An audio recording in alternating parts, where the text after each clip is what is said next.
বিশ্ব পরিবেশ দিবস উপলক্ষে শুক্রবার সকালে কৈলাসহরের গৌরনগর মাদ্রাসা প্রাঙ্গণে এক বৃক্ষরোপণ কর্মসূচির আয়োজন করা হয়।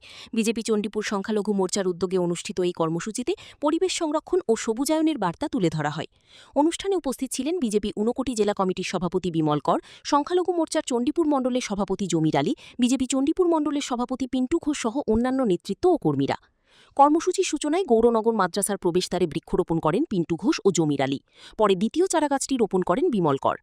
এরপর মাদ্রাসা প্রাঙ্গণের বিভিন্ন স্থানে ফলজ ও অন্যান্য গাছের চারা রোপণ করা হয়। সংখ্যালঘু মোর্চার পক্ষ থেকে জানানো হয়, পরিবেশের ভারসাম্য রক্ষা এবং আগামী প্রজন্মের জন্য একটি সবুজ ও স্বাস্থ্যকর পরিবেশ গড়ে তোলার লক্ষ্যেই এই উদ্যোগ নেওয়া হয়েছে।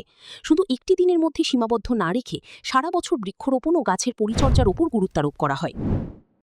আজকে আমাদের বিশ্ব পরিবেশ দিবস উপলক্ষে চণ্ডীপুর মণ্ডল সংখ্যালঘু মোর্চার উদ্যোগে আমরা গৌরনগর সরকারি মাদ্রাসার প্রাঙ্গণে বৃক্ষরোপণ অনুষ্ঠান আমরা পালন করি। আজকের এই দিনে আমাদের চণ্ডীপুর মণ্ডলের পক্ষ থেকে বিশ্ব পরিবেশ দিবসের শুভেচ্ছা সকল রাজ্যের প্রত্যেক নাগরিকদের বিশ্ব পরিবেশ দিবসের শুভেচ্ছা জ্ঞাপন করছি। পাশাপাশি আবেদন রাখছি যে আমাদের যশস্বী প্রধানমন্ত্রী নরেন্দ্র মোদীজির যে বিকশিত ভারত করার যে সংকল্প নিয়ে উনি কাজ করছেন, তো আমরা সবাই মিলে আমাদের পারিপার্শ্বিক যে পরিবেশটা যেটা আছে সেটাকে যেন সুস্থ সবল রাখতে পারি, এরকম উদ্যোগ যেন আমরা সবাই গ্রহণ করি।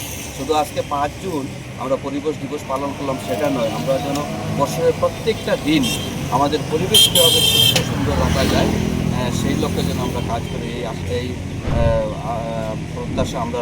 বিশ্ব পরিবেশ দিবস উপলক্ষে শুধু গাছ লাগালেই দায়িত্ব শেষ হয় না, সারা বছর ধরে বৃক্ষরোপণ এবং রোপিত গাছের সঠিক রক্ষণাবেক্ষণ নিশ্চিত করতে হবে। তাহলেই পরিবেশ রক্ষার প্রকৃত উদ্দেশ্য সফল হবে। Bureau report, news now.